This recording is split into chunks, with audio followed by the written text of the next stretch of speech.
Theorem 3.7 Inscribed Angle Theorem. The measure of an inscribed angle is half of the measure of the arc intercepted by it. So this is a circle.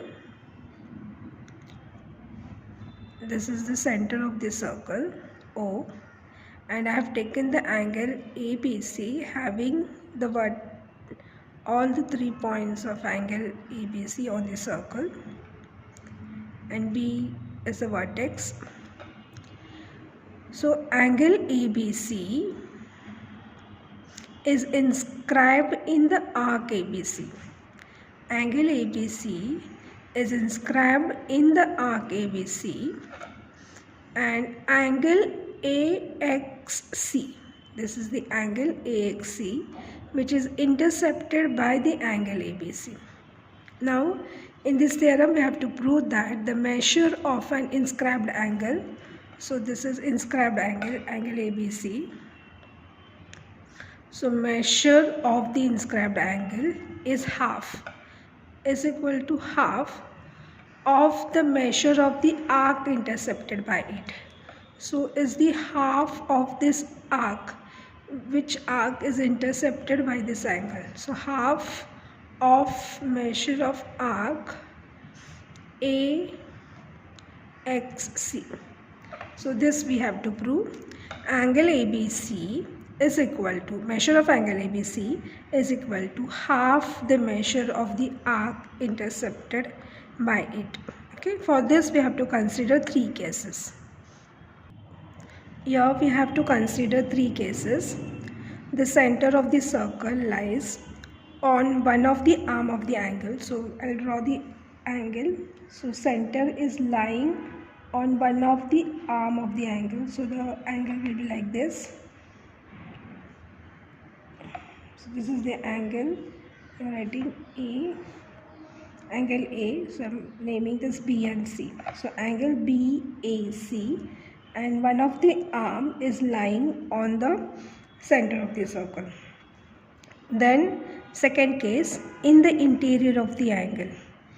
So now the center of the circle lies in the interior of the angle. So this center is in the interior of the angle. So the angle is like this, BAC, and the center is in the interior. So we'll just show by dotted line. Now the third case is the center of the circle lies in the exterior of the angle. So this center is outside the angle. So I'll draw the angle above the center. So this is the angle BAC. So we have to consider 3 cases: center on the arm of the angle, center interior of the angle, and the center exterior of the angle. Okay, so given is in a circle with center O, angle BAC inscribed in the arc BAC. So this angle BAC is inscribed in the arc BAC, and the same angle BAC intercepts arc BXC.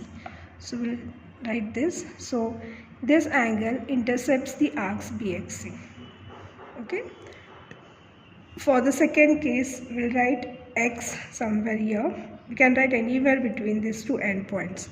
So BXC, and here somewhere here. Okay. We have to prove that the measure of angle BAC is half the measure of arc BXC. Measure of angle BAC is equal to half the measure of arc BXC. We'll consider the case 1. The center is on the angle. In this case, we'll just join this point C and point O. So we'll get a triangle AOC. Now in this triangle AOC, the side OA and side OC are congruent because these are the radii of the same circle. Therefore these two sides of a triangle are congruent, so it is forming an isosceles triangle. And as the theorem of isosceles triangle, if the sides are congruent, then base angles are also congruent. So we'll consider this base angle as P. So AOC is P, then AOCA is also P.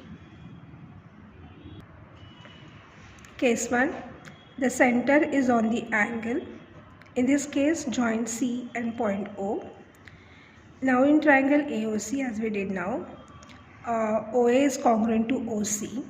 So it is radii of the same circle. Therefore, the angle OAC is congruent to OCA, theorem of an isosceles triangle. We'll consider this OAC and OCA is equal to P. So we have written as P. Now angle BOC is an external angle of triangle AOC. Angle BOC, this angle, is an external angle of triangle AOC. So by the external angle theorem, BOC is equal to this sum of these two angles. So BOC is equal to angle OAC plus angle OCA. Okay, so external angle is sum of the angles of the remote angles of that triangle. Okay, so BOC is equal to P plus P, that is 2P. Now this angle BOC is also the central angle for the arc BXC. So BOC is a central angle. We'll write here.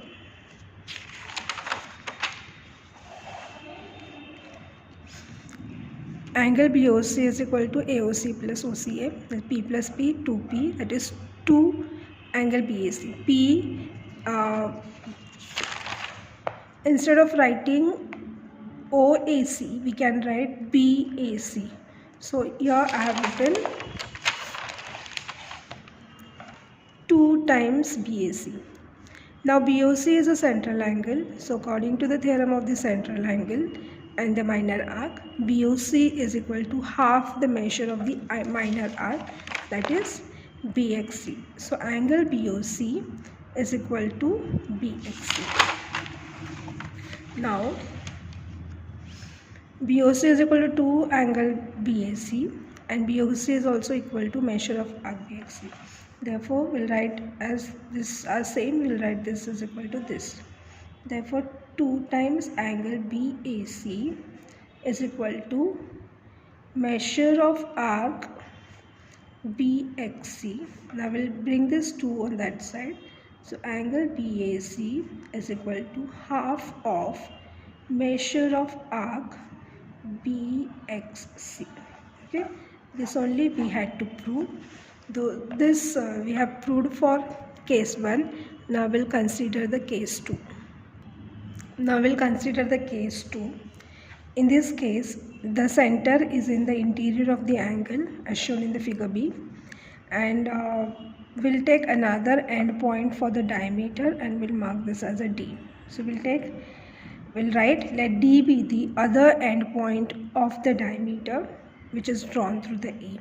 Now if we'll draw this line OD, we are getting the 2 angles, angle CAD and angle BAD.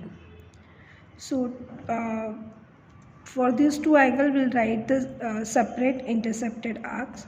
So X point is for angle for the arc BXC. So we'll mention another point.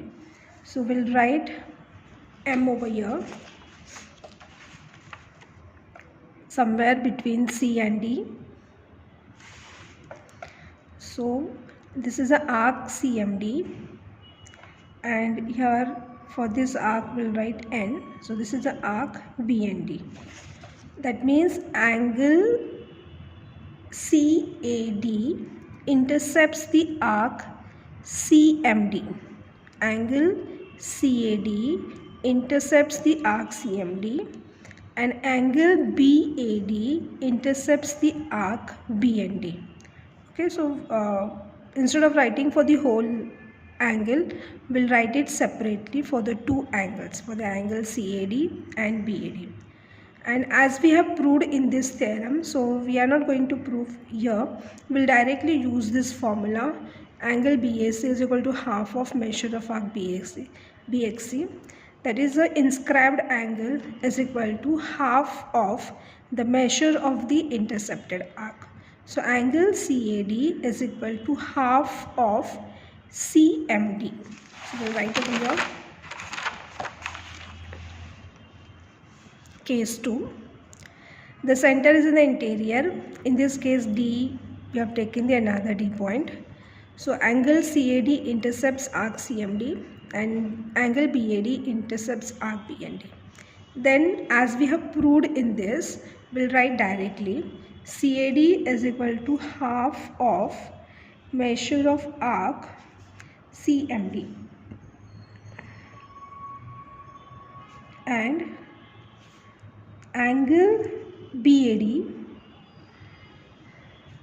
is equal to half of measure of arc BND. Okay. Now we'll add these two equations.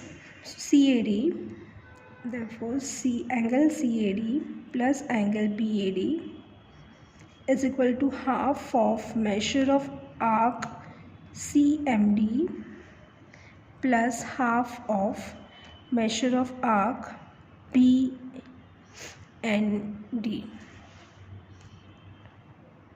We'll write this half outside. This is measure of arc CMD plus measure of arc BND. If we'll observe the diagram, angle CAD and BAD, angle CAD plus BAD is BAC only. So for the sum of these two angle is BAC, and also the sum of these two arc is arc BXC. For the arc MCMD and arc BND, we'll write the addition of these two arc as BXC. So here we'll write as angle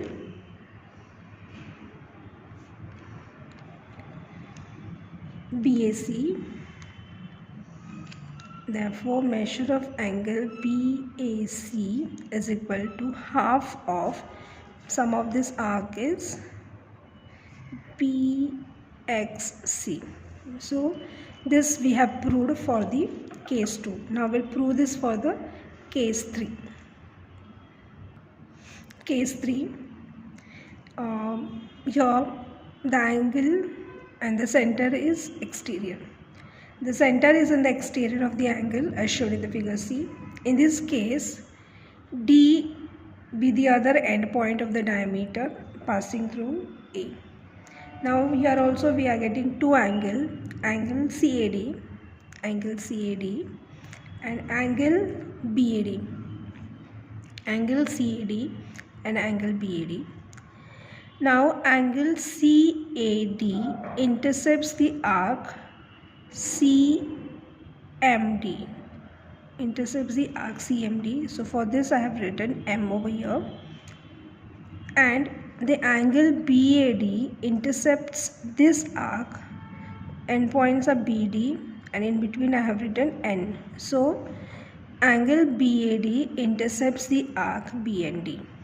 Okay, again angle CAD intercepts the arc CMD and angle BAD intercepts the arc BND. Now we have to find out the angle CAB. So to find out the angle CAB, from the CAD we have to subtract BAD. So from this whole angle, we'll subtract this much angle. So we'll get the required angle CAB. So here we had added these two angles. Here we have to subtract. So we'll write angle CAB is equal to CAD minus CAB.